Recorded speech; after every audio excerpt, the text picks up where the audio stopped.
over today. We'll talk about their processes, we'll talk about their backgrounds.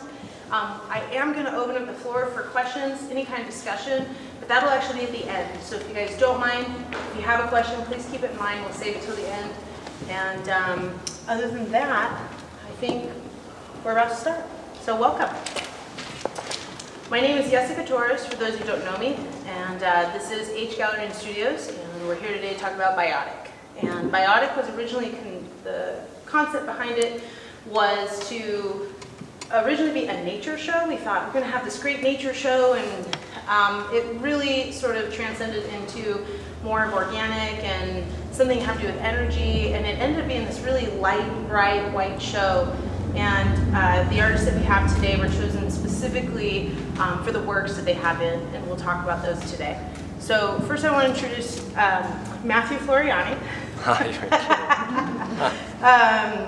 And he's actually from Los Angeles, or well, Oakland, excuse me, not Los Angeles. And he actually does illustration mostly and mixed media, and then I also know you do some sculpture. So and his piece, for those of you who don't know, is the big deer head when you first walk in the door.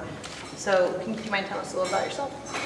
Well, my name is Matthew Floriani. Originally, I am from Sebastopol, California, which is about an hour and a half north of San Francisco. Small little town, have some education. My undergrad is a visual and public art degree from Cal State Monterey Bay. And then just recently, this last May, I got my graduate degree from Mills College in Oakland. Welcome. Thank you. And I also want to introduce I'm going to say it wrong every time, Gianfranco Cioffi. And you are currently based out of Los Angeles, but you're originally from Italy, if you know. And his pieces are the watercolors in the back of the show. There's a set of 3, actually. And yeah, so tell us a little about yourself. Okay, I'm from Italy. I moved in Los Angeles 3 years ago. And I studied graphic design, visual design. I went through illustration as well, but all my teacher told me that I was a painter, so I basically had this little journey through different categories, but I was painting all the time. And my pieces is an ongoing series called How We Look, and is related to the nature.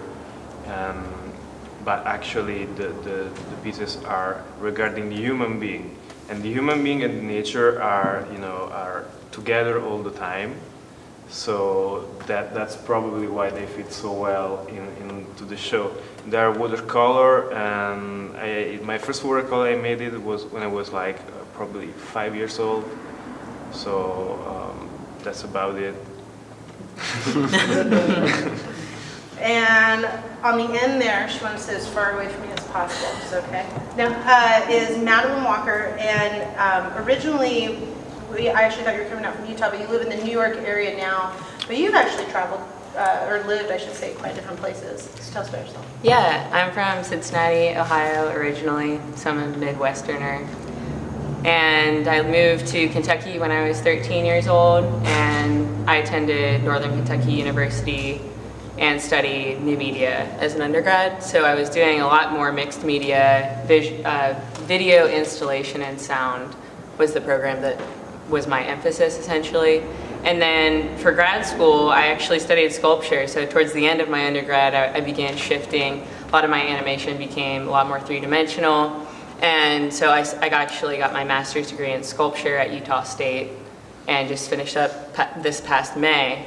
And immediately following graduation, I did a residency out near Lake Tahoe, which was absolutely beautiful. And I had the privilege of continuing the body of work that I had been doing for my thesis while I was there. So once I finished that, moved across country to start teaching at SUNY Oneonta, which has been beautiful. It's a very small rural town, but great community there. And yeah, I'm happy to get involved there too some more. So your pieces, and for those who don't know, this is her installation here. It's a series that she calls Bloom or Blooms. Do I have it right? Bloom, yeah. So, and I want to say when we were developing this show, it was actually your piece that sort of swayed us into this more sort of organic and energy, not just specifically something to do with nature. And it was something that not only the colors, but it was really sort of the way that it was all assembled. It felt very nuclear, but then, you know, we don't really know what we're looking at. You've given it sort of something, an organic name, but it's, you know, it's not. And these are all ceramic pieces. So do you mind telling us about your process and kind of where you came up with this concept? Sure. This all began when I took a workshop at Anderson Ranch in Colorado for a summer CNC, so computer numerical control. It's a digital design process, actually. So I was introduced to this 3D modeling process, and I think of technology a lot of times, like the digital techniques that we use, as being perceived as really distant and sterile, and that just hasn't been my experience as an artist using the technology. I think it's been something that's really helped me to express even very organic ideas. So during that workshop, I just had this idea of trying to communicate some sense of growth, and I was thinking about algal blooms, and so the forms themselves sort of became about turning something more digital into something more physical and more natural in a sense, so that you can kind of, I guess, blur the edge of nature and technology in a way. Because we tend to like put them in these very distinct categories. So I think that was interesting experience to try to turn it into something more organic. Yeah. So that's sort of where it went, and you know, there's other ideas that I've sort of contributed or brought into the process over time, but that's definitely where it started, and yeah, just stuck with it since then. So we were lucky enough to get some new pieces from you as well. The ones we originally wanted were unfortunately not available. You're a big deal now, so you're all over it.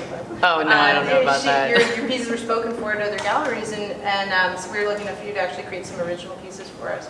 And you know, just like anything fragile, sometimes they don't all make it in shipping. Unfortunately, we had a couple that broke in shipping, but really the one thing that was nice about your pieces and your work was that it was somewhat flexible. I mean, just simple movements really could make a whole new piece. And even though we were unfortunately had to omit some of the pieces, they really worked out quite well. And we used obviously one of the largest walls for it. But, yeah, thank you. Do you have? I mean, is this something that you envision? I mean, one of your pieces was so large. It really actually went. I mean, it was like 20 or it might even been 30 feet if I remember correctly, which was really intense. How do you decide like how to scale these? I mean, what makes you go from something maybe so small, especially the individual pieces, to something so large? Yeah, a lot of it is responding to the space. When I'm in the studio, I generally have an idea once I have a certain number of them made. But the idea of starting with that unit and then gradually building it up over time, it's something that I want to be able to respond to while I'm installing. And so that was really interesting, sort of giving up that element of control over the pieces, because I like to be there physically. But it was a good experience for me. And I think there's not really an easy answer to that because it's intuitive to a degree, but I also, you know, I have that element of repetition. So there's like a system in place. Like I repeat these objects, but they grow. I make them bigger and bigger. So does that sort of answer what you're thinking about? Yeah, you said it's sort of relative to the space, and that does make sense. I mean, it really fit for we give you what we knew, you know, where they were going, and and like you said, giving up control. A lot of the installation artists that we have, they will come and physically install themselves, but sometimes distance is an issue.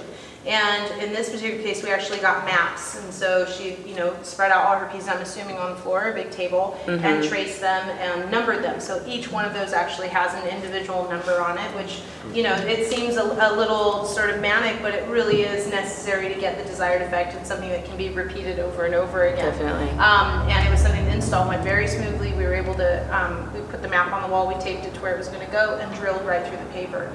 And I think that's something that's always really sort of a testament to a really good installation artist is, you know, you don't have to be there and you can get that desired effect.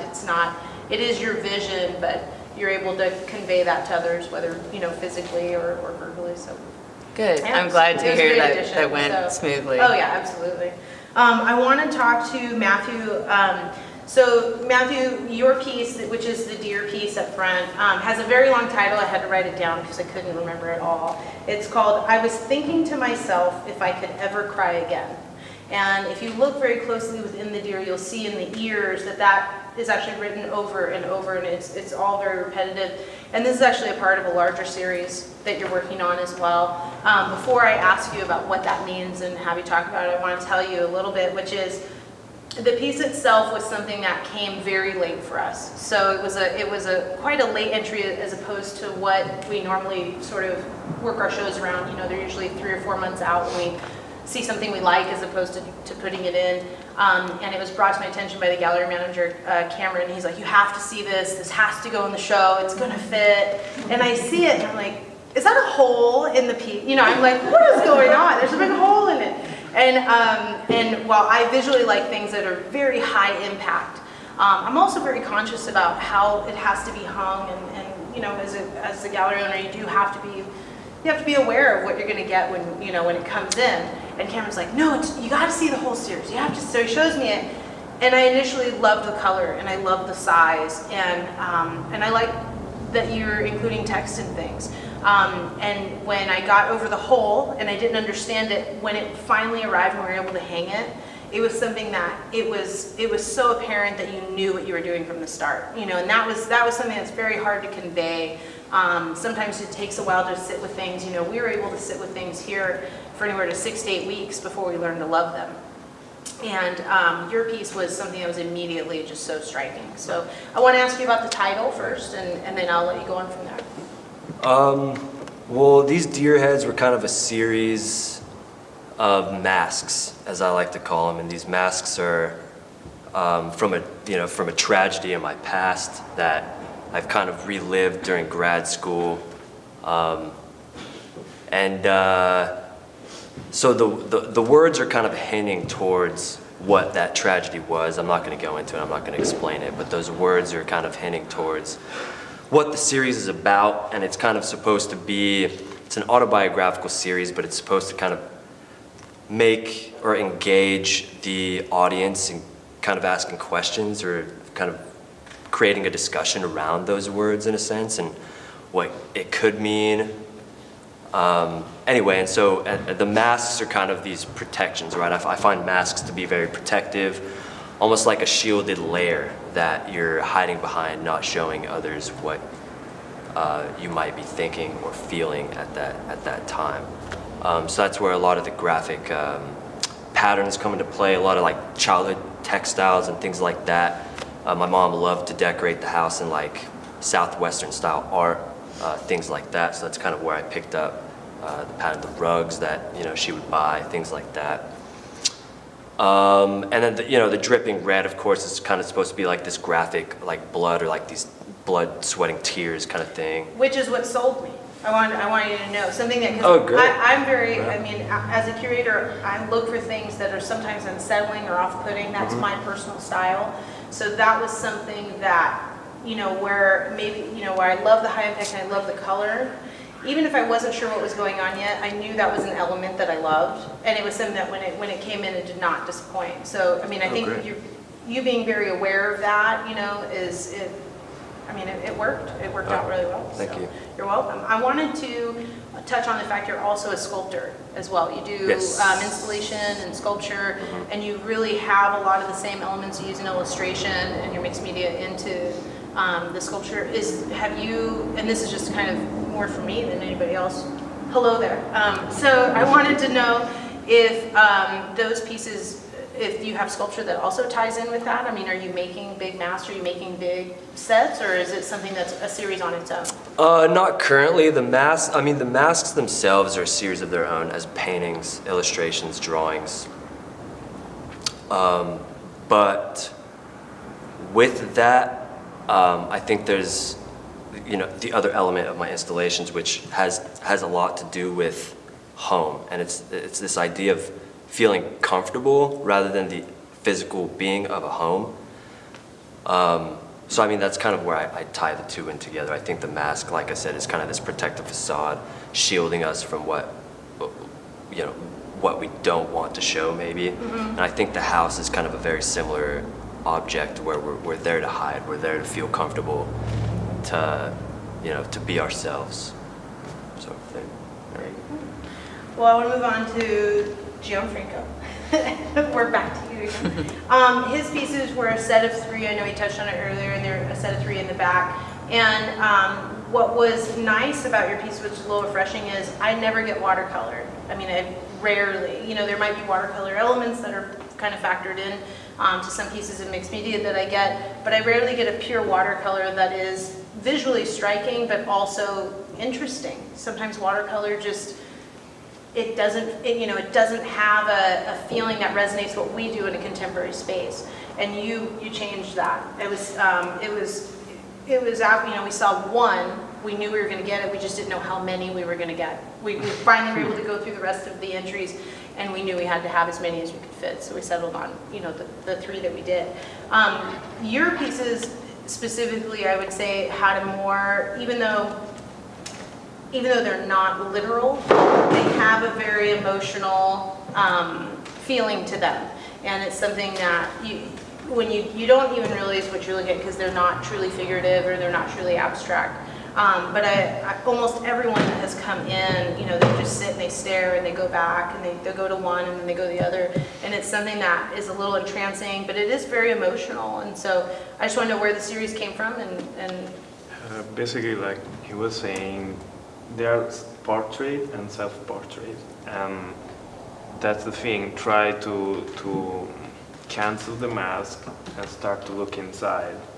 So basically, I realized that before going out and try to reproduce someone else, we should like kind of figure out what we have inside, and it's a lot. We are like diamonds. We have many different facades, and also depends from the light that at that moment hit you. You have a different kind of setup. So it was a really like graduate passage from like kind of illustration and then kind of realistic, then flat, and then almost totally abstract. And then I'm fascinated by human being, but as a human being, as the cheapest subject to study is ourselves. So I started from that thing, and it's kind of inner research, you know. You cannot fix stuff outside if you are not aware, if you are not aware from the stuff that is inside you. So basically, they are kind of X-ray of the soul. Yeah, I actually wrote it down. It was probably one of the prettiest things that I have ever heard somebody describe their work at, which is speaks to the turbulence inside of us.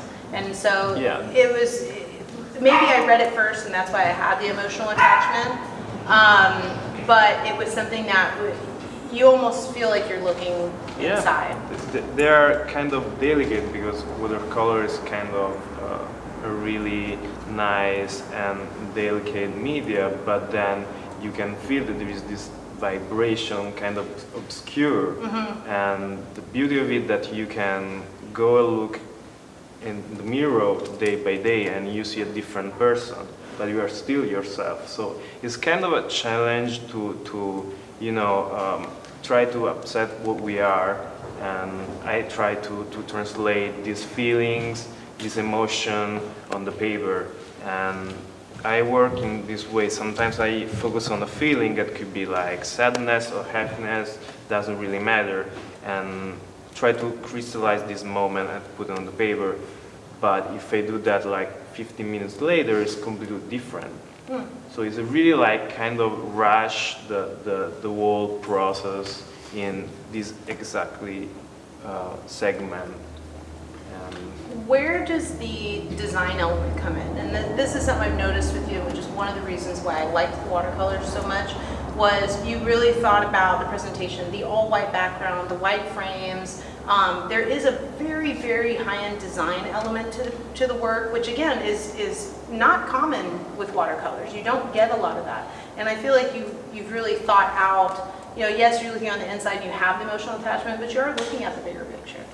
I guess that comes from a process, a personal process that I'm trying to clean, and the less is more for me is really what I'm looking for right now, simplicity, is something that is difficult to achieve in the right way, because if you have just one stroke, you can tell right away if work or not.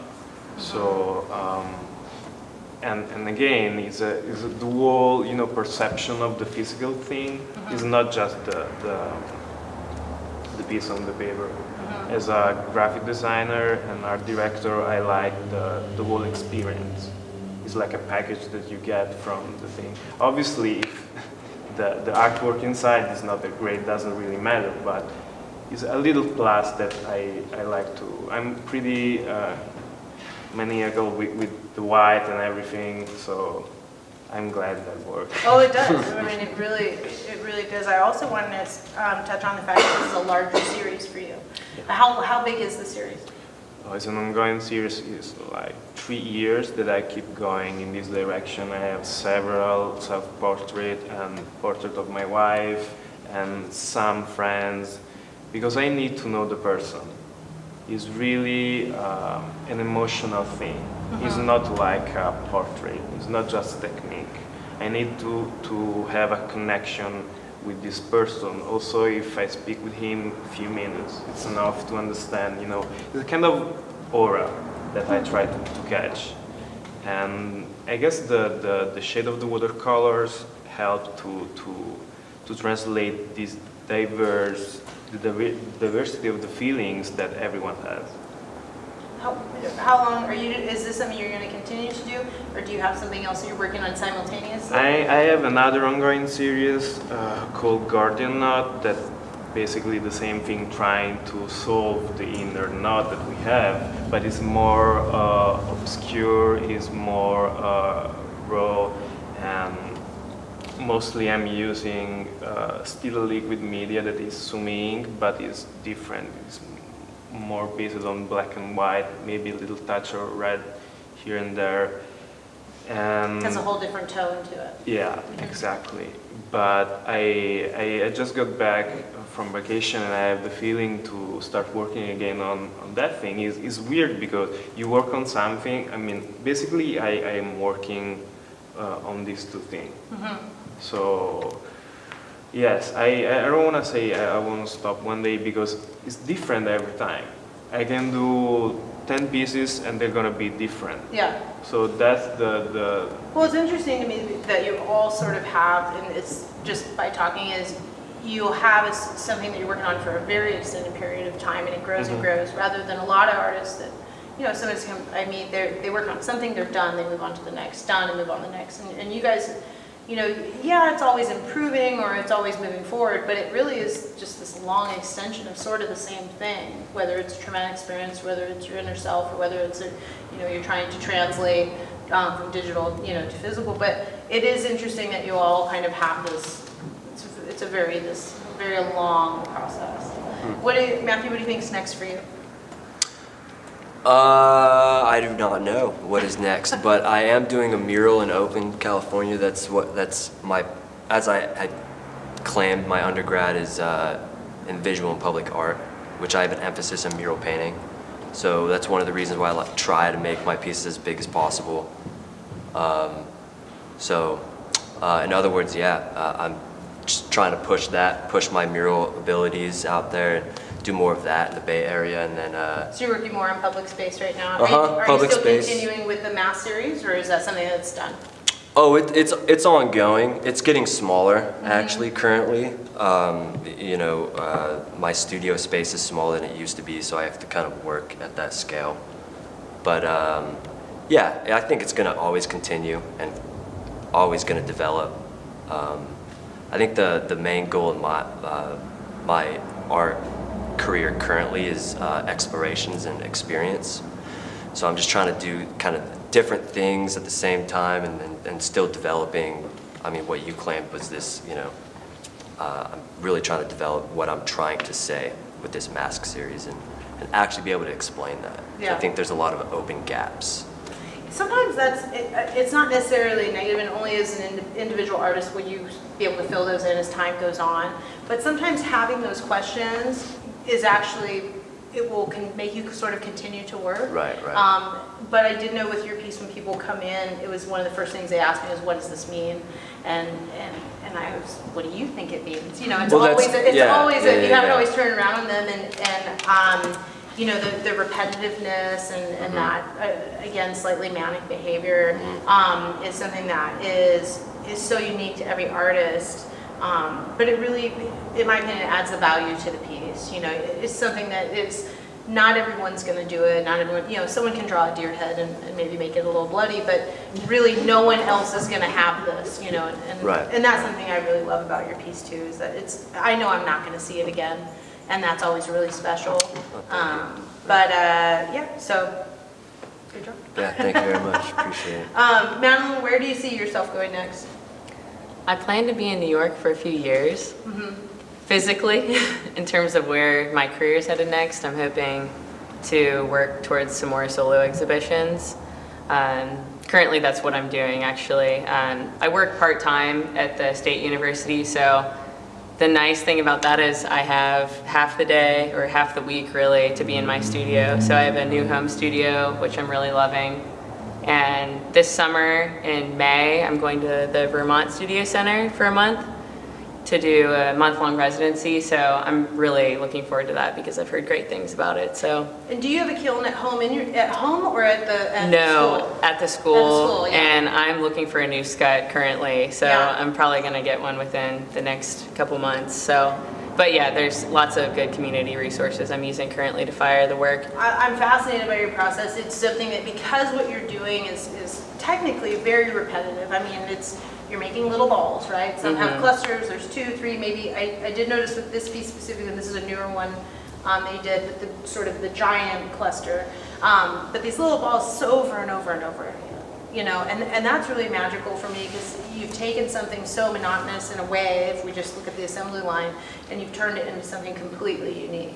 And that was really, if you guys get a chance to visit her website, and we'll talk about that in a minute, please do, because it's really, it's pretty fascinating to watch you. And you're so happy. I mean, you can see your face when you're doing something, you're so happy. Thank you. And you really, it's always, that always makes me feel good when I know I have an artist putting a lot of love into something. Definitely. It's very therapeutic. Yeah. I feel like that's sort of a theme between all of you. It's very cathartic, you know, with what you're doing. I do want to open up the floor for any questions that anybody may have at this time for any of the artists. Anyone? Yes, ma'am. So for Matthew, with your mask series, it's very personal, obviously, and maybe therapeutic as well. How would it be for you if, like, this piece here was sold and you didn't get to have it? And would that be, would that hurt, or would that be kind of letting go? Or I'm just curious about that part of the process. I mean, may not be the answer you want to hear, but I'd love it if it's sold. No, I. That's fine, right? No, I'm not. I think for me, in a lot of my work, it's not the finished product, it's how I got there. So I'm always going to have that, and I'm always going to continue that method. So no, all it does is create more space in my studio. Thank you. I like it. Although it did come very neatly packaged in a tube, which I appreciate. Yeah. I love small packages when I get, so that was good. Yeah, I was wondering about the little balls. So you were talking about technology, and obviously in the industry you studied, but do these actually, did you mold them by hand, or did you actually use like the technology side of it? That's a good question, and I realized after I talked about it that the hands-on side of it wasn't really touched on. So the molds, the original molds, which I carved with the CNC machine, so the beginning design was digital. From there, it's all hands-on. And so I actually pressed paper clay into plaster molds. I release the parts from the plaster, and then I assemble them. So like, there's backing on all of them, but sort of that taking it, the beginning digital approach and transforming it, that was a big part of it for me, making it more hands-on as well. So that I have that experience on both sides. And I think also for the viewer, the way I see people engage with physical works of art in the gallery, just everyday interactions, I think that physical component never goes away, even though we're always attached to our iPhones. I think there's something about that tactility that's really important to me. So yeah, it's funny now because I think it would be interesting to go back, redesign some parts and see how I would approach it digitally differently, because once you have that in place, it's sort of the system that you have to work with. And so to to go back and edit that in some way could be an interesting challenge moving forward. I want to follow just real quickly, and again, sort of just for mine, is how do you decide on the colors? Where do you come up with your color schemes? Because some of the earlier ones are definitely different as opposed to where you're working on now. Definitely. Right now, I love really pastel, light pinks, light blues, light greens, and I think about digital color in terms of white light, working with RGB in Photoshop. With this series, though, I'm thinking more about water, too. So when I started to bring in the pinks, I feel like that was sort of taking a step away from that reference to natural algal blooms and these natural aquatic, or I guess, water systems that I've been thinking about. But this is a little bit more intense than some of the past colors that I've used. So I feel like I'm still processing it, but it's, for me, I think about color in terms of the way that we associate and respond. So like, red can sort of be a sign of danger and those sorts of things, or blues tend to be calming in a way. Well, visually they worked really well. I definitely, just as looking at lots of art all the time, pastels don't usually translate. And so the ones that we had originally saw, they were very pastel-y, but they really worked. They look great against the wall, and just visually, it was really working. So I would say you did good there. Thank you. I appreciate that. Yeah, I feel like I'm still processing the intensity of the color because they were a little more subdued in the past. But yeah, they'll be similar moving forward, but they might be a little bit lighter. When you show your work somewhere else, is it exactly that shape somewhere else, or does it take a new shape somewhere else? They vary, definitely. So I could take the same parts and rearrange a completely different composition. Yes. But it was still her vision, though. That was the thing. Like with the maps and everything, that was something I really enjoyed. It was, yes, we physically hung it, but it was still, that was her designing her piece. Yeah. Anybody else? Just to follow up on that, do you use digital to do the maps? Or is that hand-drawn? That's all hand-drawn, actually. That's a good idea, though. Would have saved me some time. I just lay them all out on Mylar, or I actually use it's closer to wax paper, and I forget what it's called, but I traced them, and then, I flip it over, and then the backs have holes where they're wall-mounted for the screw to hang, so I just draw those circles in, and then I numbered them. So, I started doing that about a year ago, and it works pretty well. They take time to make, but once you do that, you have it, so it's easier for whoever installs the piece, certainly. Gianfranco, what drew you to the medium, and how long have you been working with watercolor? The watercolor, like I told before, I started when I was 5, so more or less 30 years. And I'm really selective with the quality of the watercolor that I use. They're a Japanese brand that I don't remember. And there are indigo and another couple of colors, all on the same shade of blue. Basically, the mix of these three similar colors give you a totally different variation of tone. And also, watercolor is really interesting because if you use less water, you have more materials, so the color is more thick, and it's different if you use more water. So with one color, you have more than one gradient, and that's really interesting because then you can add layer, you can subtract layer. It's a really versatile technique, and for some reason I feel more comfortable working with liquid media than I mean, I use also acrylic and oil, but I'm related with, maybe because of the water, I like the idea of something that, you know, is kind of live, you know, and yeah, that's the thing. So Do you like block or tube? they are in tube. I use both actually, and yeah, and I don't have like, I don't use just brush. I use like wood. I use calligraphic pen.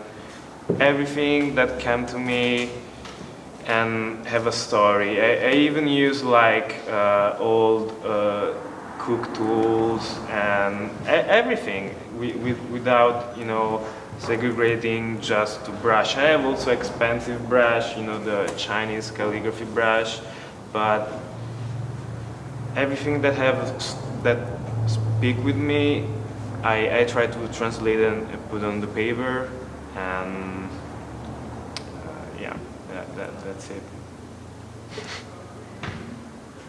Anybody else for all right, well, I want to give each artist an opportunity to plug anything that you would like to plug. If you have an upcoming show, go ahead and say your website. Anything you want to share, now's the time. Yours. Oh, okay. My website is www.madelinewalkerart.com. And this spring, I will be doing a fundraiser for my Vermont Studio Center residency that will take place from May 10th, I believe, till June 8th. And so I'll be doing that all digitally. So if you go to my website, you can sign up for the mailing list to be updated on my studio and shows and such. So Cool. My website is just MatthewFlorianiArts.com. If you just type in my name, you'll find my website and whatever about me. And I have a solo show coming up at the end of October in Sebastopol, California. And then, yeah, as I mentioned before, I have a mural that should be finished by the end of October as well in Oakland, and that's it. Okay, my site is gianfrancocioffi.com, and I have 2 shows right now, one in downtown LA at LA Art Share and another one in a small art space in Hermosa Beach called Shockbox, and I will keep working because that's my passion, my life basically, and I want to say thank you for this opportunity. Oh, you're welcome. And for you guys who came here. And I hope to collaborate more with this space because it's an awesome space, the atmosphere is great, and I'm a little tired because I just got from Hawaii, but I made it. I'm really happy because the feedback is totally positive, so Good. thank you. Well, I just want to thank all my artists for coming. As far as Oakland and New York, and then even though everyone knows driving to LA is horrible, so he had a credit too.